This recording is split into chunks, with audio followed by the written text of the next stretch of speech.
Nebula dons Yondu's fin and looks so batty. She is like my Yondu fin. Yeah, that's a good fin. Hey, it's a better fin than I could make. It's a good mohawk. I do love. John, why did you look so cute when you did that? Welcome back to the Breakroom. This is Inside Marvel, New Rockstars Marvel After Show. I'm John Costa. Joining me today are Jessica Clemons.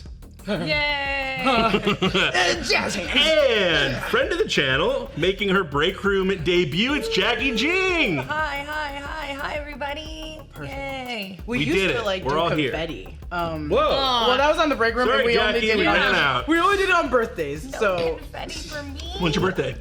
Oh, April 9th. You're supposed to say December 20th. Oh, it was today. My birthday's fucked today. up. well, too bad I heard April 9th. I'm sure we have some friends with April 9th birthdays. I'm in Aries. Are y'all into astrology? You know, I'm Yeah, not. you guys are hot-headed. I'm We're fiery. Yeah, Yeah. we're fire sign. Yeah, I'm a Libra? Aw. Get Air out. sign. I Air think- I sign. don't know.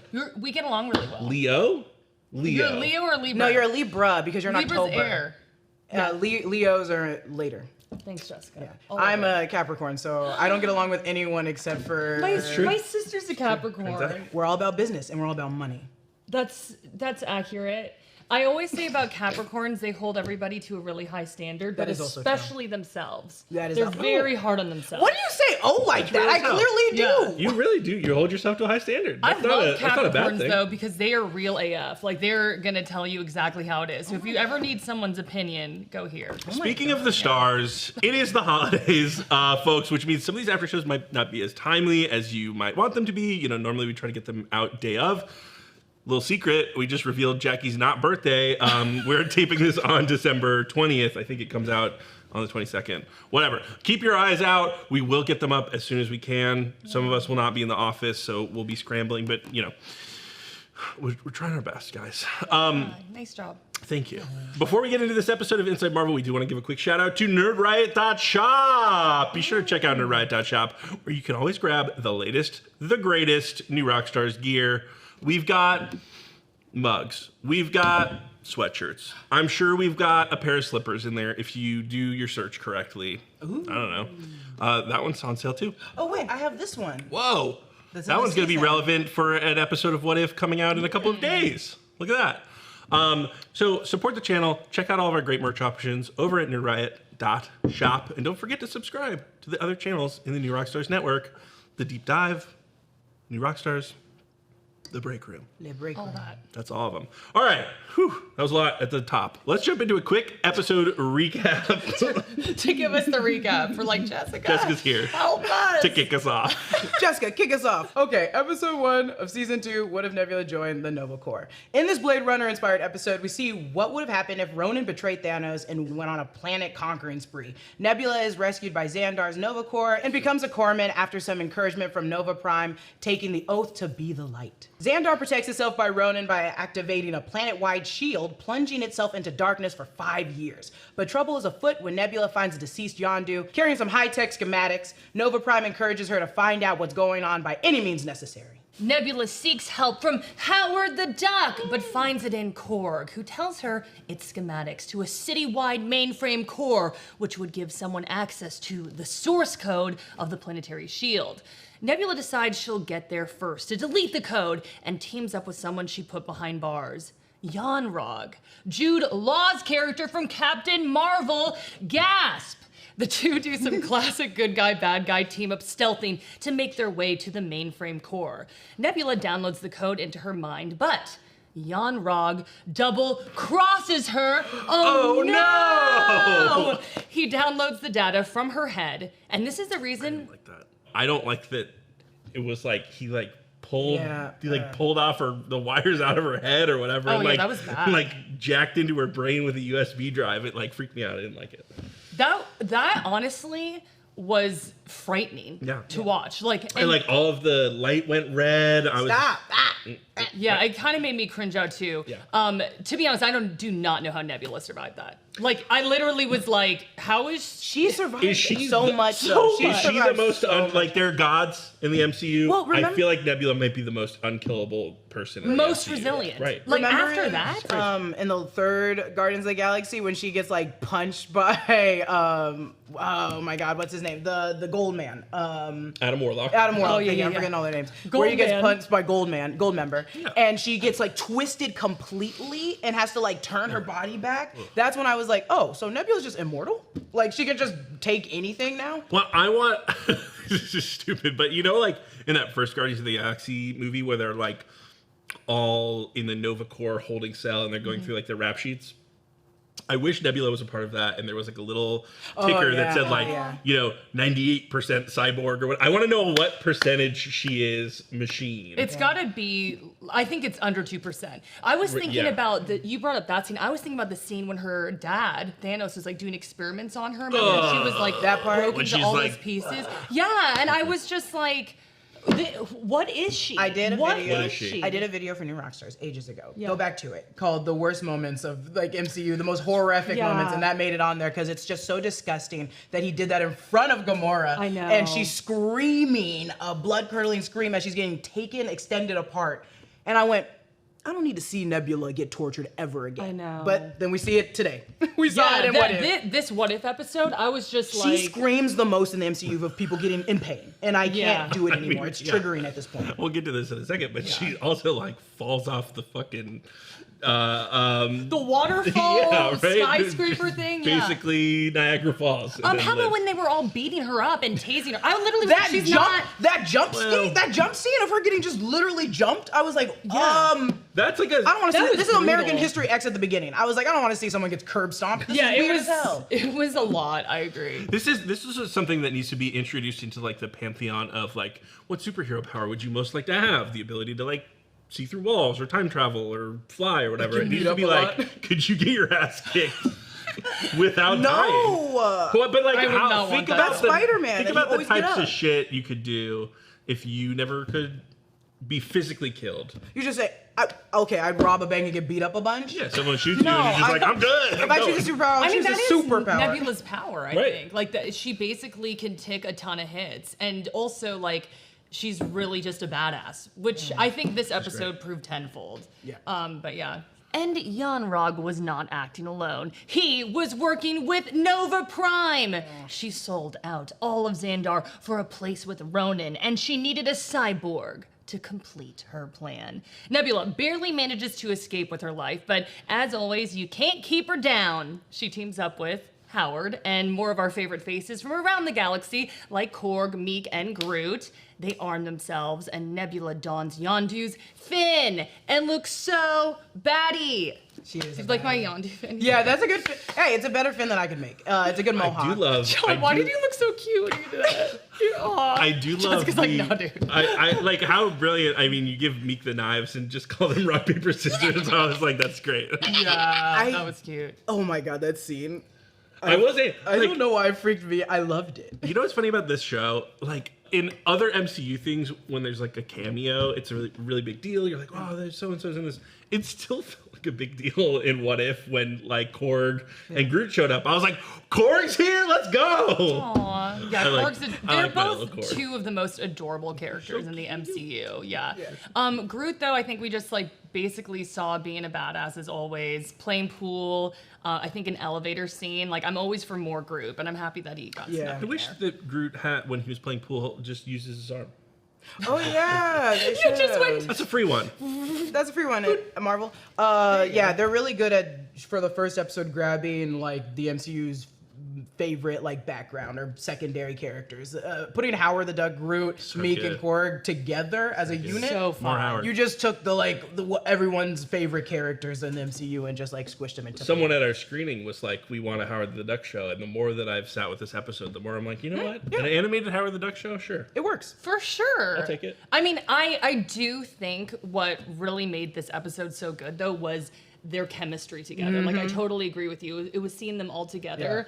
And I do think that like now we've all as an audience become quite attached to Howard the Duck. I don't know why. I know. But he's I do love how with this episode, you know, I feel like sometimes he's just kind of like klutzy, but he was like a badass in this one. How many times have we said badass? But the Rambo. It's a badass episode. He's it was like, a badass episode. he's like the head of the casino and like running stuff and managing. Like I don't know. What a fun show that would be. Like That's what I want. Howard's Casino? Are you kidding me? That's what I want. I know What If is a world where they can just change every single time, but I'm like, no, it makes sense that he runs a casino that does shady business underneath. That makes complete sense. Great opportunity to it's a high rollers casino theoretically, so you could have all these different people pop in.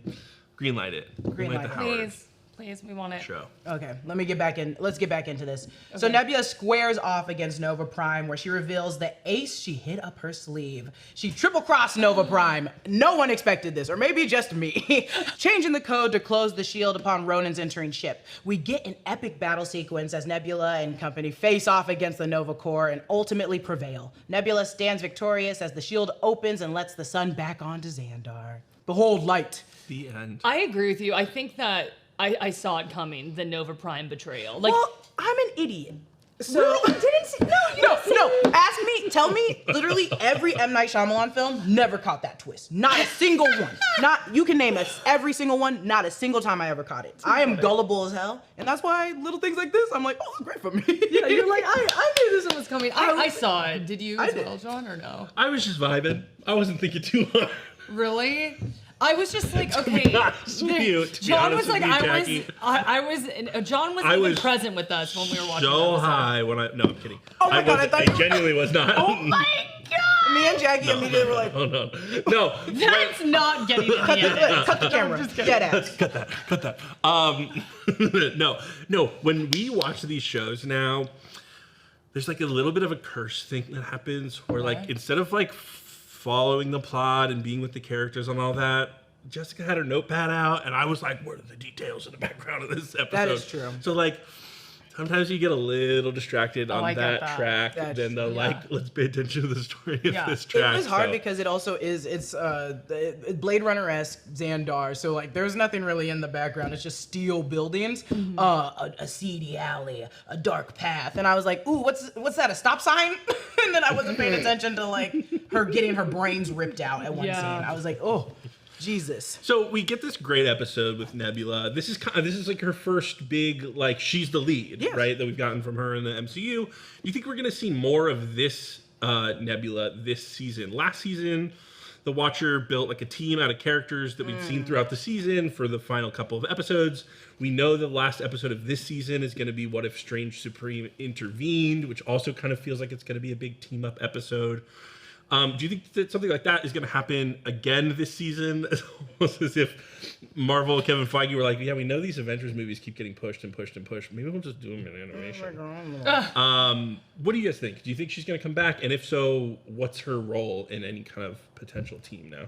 I can see a team up. Yeah, I think, and I hope that would actually be a really fun trend, is knowing that at the end of What If they bring back all these characters that we highlighted.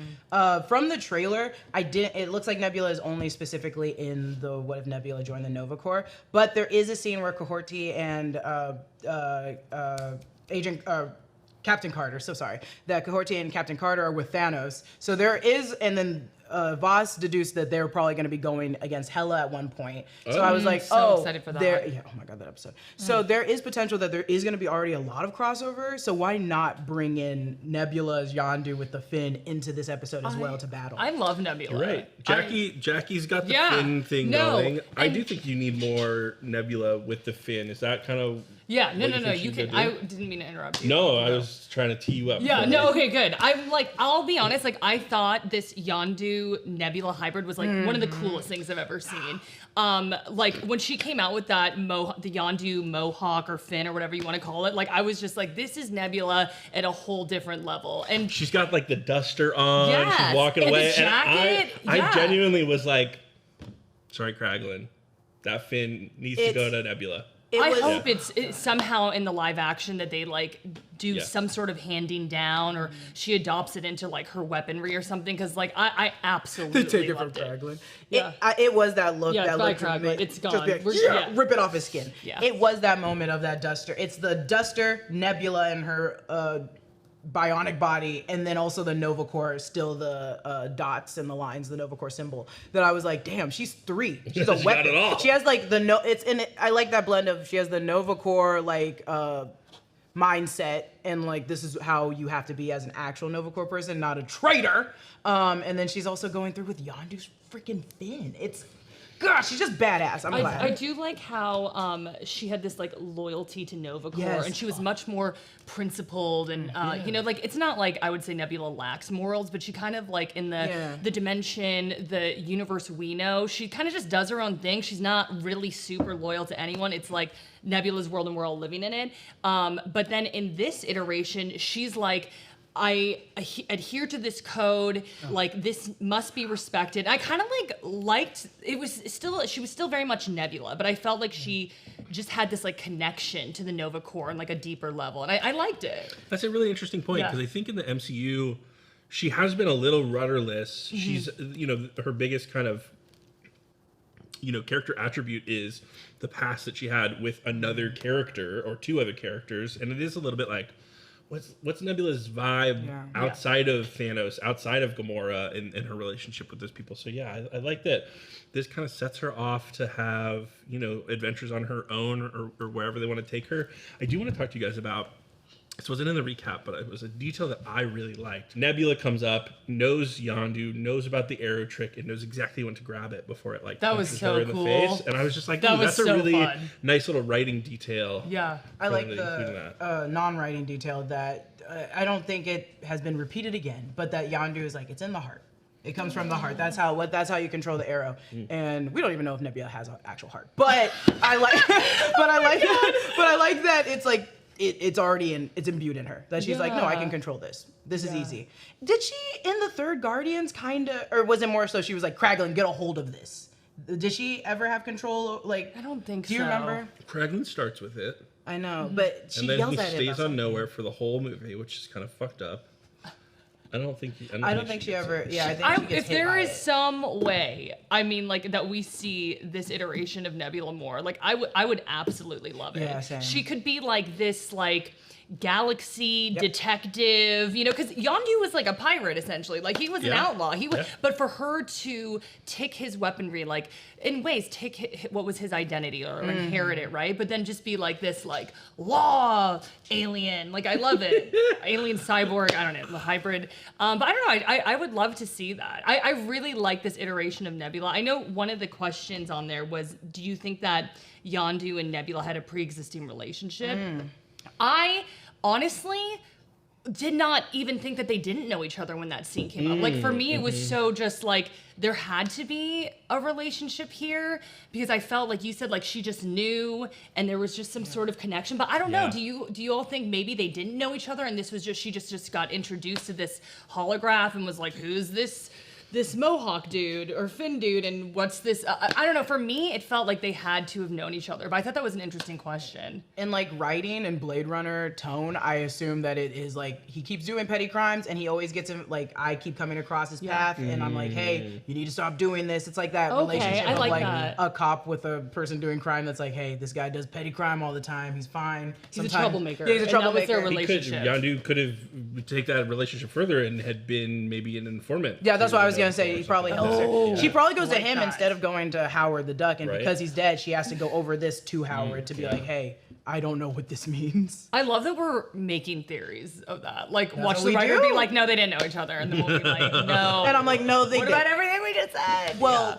based off of this episode, they did know each other. yeah, I think so too. Yeah. So let's talk a little bit about some of the influences that this episode had, but also this season is going to have. Obviously, we've talked about Blade Runner a lot, which inspired the visuals. I was talking about the Roman Polanski movie Chinatown, because it sort of has that like, you know, traveling around the city, talking to different people vibe to it. The writer Matthew Chauncey, we got to go to like a little Q&A, And he talked about how they purposefully were leaning into the noir genre here and sort of like heavily inspired by Blade Runner and asking the question, what would a film noir look like in the MCU? The creative team was really kind of coy about some of the other influences they were going to be bringing into this season. Obviously, we got to see another episode, the sort of like Die Hard episode that was very heavily inspired by that genre film. He also kind of was like, hey, in season 3, we're going to go even harder into this genre stuff. What do you guys want to see from other episodes this season in terms of like stylistically? We know they also sort of mentioned like, oh, we would love to do a Halloween episode. It sounds like that's probably not going to happen this season. Yeah. But, you know, what other types of films do you guys like to watch that you want to see either parodied or influenced? I know what I want to say. Great. I want an anime episode. I want an anime episode. I want an anime episode. I would like to see something like anime-esque, right? Who? Who? What do you mean? Like involving who would- who? yeah, Oh who would it gosh!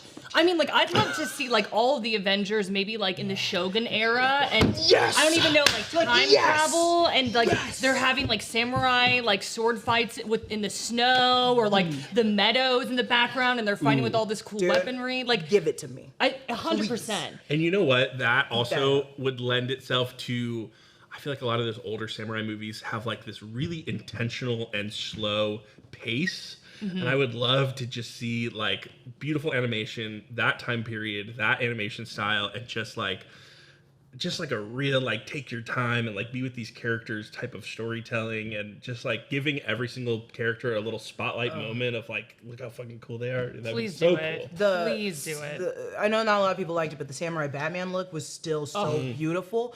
That transferred to the Avengers. Oh, Yeah. I would. I guess you're right. I kind of stole the DC. No, ideas but and it's doing good. more. But I'm here for it. we have more characters. We got more. And the Batman Samurai is only so many you can pick from. An 80s movie. Mom, what's your favorite 80s movie? Say it again. What's your favorite 80s movie? Bodyguard. That's the 90s. That's a What genre? Mom, any genre. Just what's your favorite 80s movie? Candles. I don't know. Oh! That would actually be kind of cute episode if they did a Valentine's Day episode that's like 16 candles ish. Valentine's Day, minus I love that. all the horrible problematic. racist parts that John Yeah, Hughes 'cause threw in there. We'll just take the Jake part. 16 Candles has some issues We'll take now, just- but we'll take all that out. We'll take the car scene at the end. Yeah, you. And we'll make everyone forget Natasha's birthday. That'll be cute. Something 80s-esque. Yeah. And kind of like a No, but teen. John Hughes would be really fun. Yeah. And they kind of done that with Spider-Man a little bit.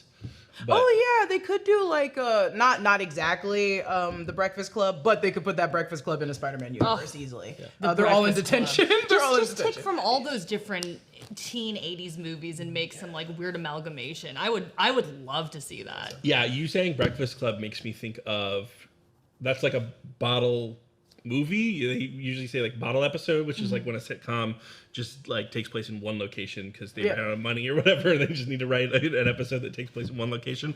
I would love to see a bottle episode of What If, where, you know, I don't know, like, can you imagine the Age of Ultron like party scene and just like, let's just do that for a full episode.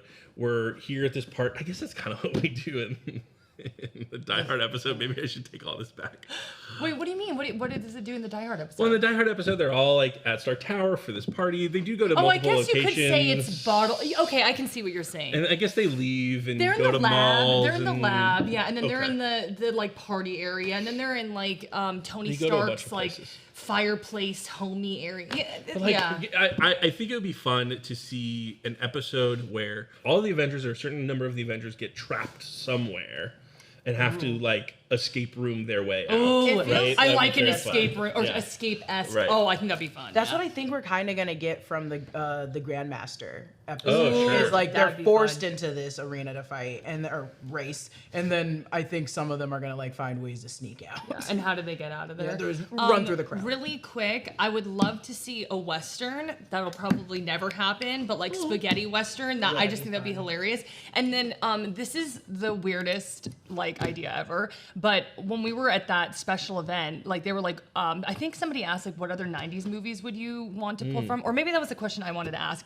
I would love to see a Point Break and then have Point Break's fine. Bodhi be Thor and then Johnny Utah be Loki. That'd be fun. What, like, can That that, would be fun. even if it's just like We a do- flash? We do really need the like Loki Thor dynamic back in the MCU. Yes, I agree. We need that. Yeah, they're like, they're so fun together and I need it in my life. I was thinking Agreed. yesterday, I was driving home, I was reading the like MCU, I was listening to the MCU book on audiobook, and they were talking about how all these movies are getting written, and I was like, oh, it'd be fun to write a Marvel movie just like on spec.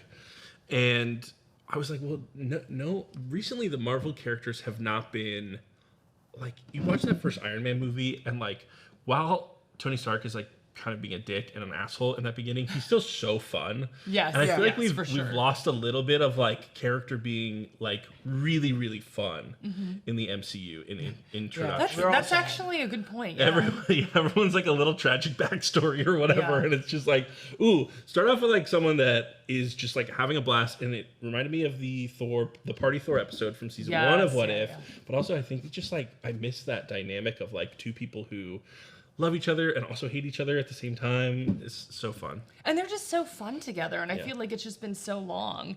And like you said, everything's just been a little bit heavy lately. I feel like in the whole MCU world, mind you, I think What If will be providing a lot of comedy, especially the Christmas episode. But that's why I said the Point Break thing. I just love to see them like in some sort of dynamic where they're like kind of enemies, like you said, but kind of, and they're brothers, obviously. But like, I don't know. I just miss that dynamic. We've so also already bring it back. seen Loki jumping out of an airplane after a bag of money. It needs to happen. There The could be Point an- Break episode. There could be an episode of What If that just expands on that episode of him being DB Cooper. That's like, how many Also historical really fun. events have the MCU actually done? And DB Cooper. Though Amelia Earhart is actually someone that went missing in the MCU and never came back. So it was just Sylvie. It's a variant. Oh my god! If they. Oh my gosh! No, sorry. That's actually actually really cool. would That's work. actually really cool. Oh my god! Did With you just that- come up with that?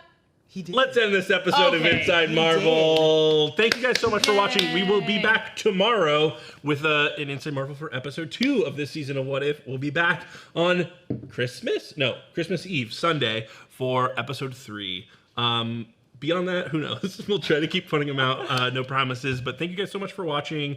Remember, you guys want to kind of tell people where they can find you? Sure. Hi, everybody. Thanks so much for having me on. This has been a delight. Jessica and John are awesome. Oh. So make sure to follow them on their respective social media platforms. But yeah, please give me a follow if you'd like at Jacki Jing, JACKIJING. No E at the end. I know I'm weird. Don't ask me. I was in 7th grade, and for some reason I was like, I'm going to drop the E and have this whole identity crisis. And it stuck. But yes. Good for you. Identity crisis ongoing. Ongoing. Constantly. Anyway, thank you. Go Jessica. follow me everywhere. Lulu Clemons, a play off of Lululemon. Very easy. Never put that together. Wait, I know. Some people are always like, I know this place, and then some people, it's an expensive athleisure wear that I've never owned in my life. Oh, really? They make nice stuff. I'm waiting for them to sponsor me. I'll bring you some pants. I've never gone Lululemon. My sister's obsessed though. Yeah, so exactly. we're apparently missing out on it. The one man on this panel is the only person who owns Lululemon. I know, that is They make a lot of money. Thank you guys so Weird, much for but okay. watching. We'll see you later. Bye. God bless us, everyone.